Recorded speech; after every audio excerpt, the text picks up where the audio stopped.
Welcome, you are listening Radio Central News. I'm Chandni and now news in detail. The death toll due to the COVID-19 rose to 3,583 while the number of cases climbed to 118,447 in the country, registering an increase of 148 deaths and 6,088 cases since Thursday, according to the Union Health Ministry. The number of active COVID-19 cases stood at 66,330 while 48,533 people have recovered and one patient has migrated. New Delhi, May 22nd. Meanwhile, with a record of single-day spike of 660 cases, Delhi COVID tally reached to 12,319 on Friday. Death toll also surged to 208 after 14 more people lost their battle against novel coronavirus. As per the State Health Department, active cases under medical supervision in the national capital are 6,214, wherein 169 are admitted in the ICU, while 27 on ventilator support. On a brighter side, 330 more patients were cured, taking the total number of recoveries to 5,897. The Reserve Bank of India slashed interest rate, extending moratorium on loan repayments and allowed banks to lend more to the corporates in an effort to support the economy, which is likely to contract for the first time over the 4 decades. The benchmark repurchase rate was cut by 40 basis points to 4%. Governor Shaktikanta Das said, announcing the decision taken by the Central Bank's Monetary Policy Committee that met ahead of a scheduled meeting in early June.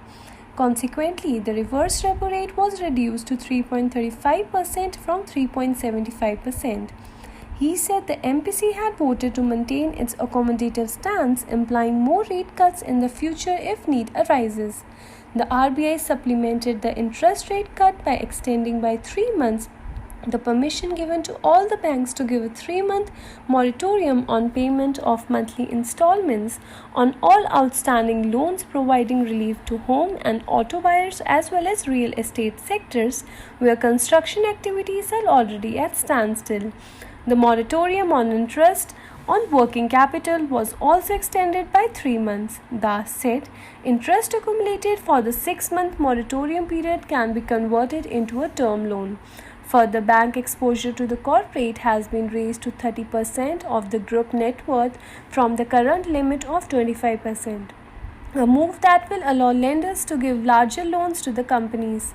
In its first official forecast for economic growth, the central bank has said the gross domestic product is likely to contract in FY21.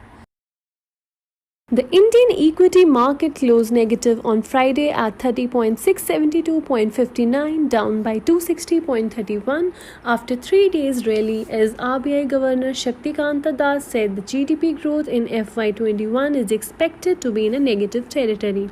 Even cut in the key rate also hit the market. The Nifty of National Stock Exchange too declined by 67 points to 9,039.25.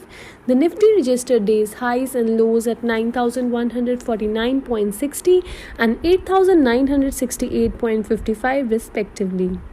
Seesaw trend was seen during the day as the Sensex opened in red at 30,822.78, easing by 110 points. After announcing key rates cut by the RBI, it dropped nearly 458 points to 30,474.88 points, days low before closing at 30,672.59, sliding by 260.31 points from the previous close. State-run Air India and other airlines started booking for domestic flights, which are resuming on May 25. Air India, private airlines Vistara, Indigo and SpiceJet have started bookings. All the airlines have appealed to the passengers to follow the guideline issued by the government in view of COVID-19. The government has allowed domestic flights to commence from May 25 with several conditions after a gap of 2 months. All domestic passenger flights were closed since March 25 in the view of the pandemic. China on Friday introduced the draft of controversial national security law in Hong Kong in its parliament to tighten Beijing's control over the former British colony in what could be the biggest blow to the territory autonomy and personal freedom since 1997 when it came under the Chinese rule.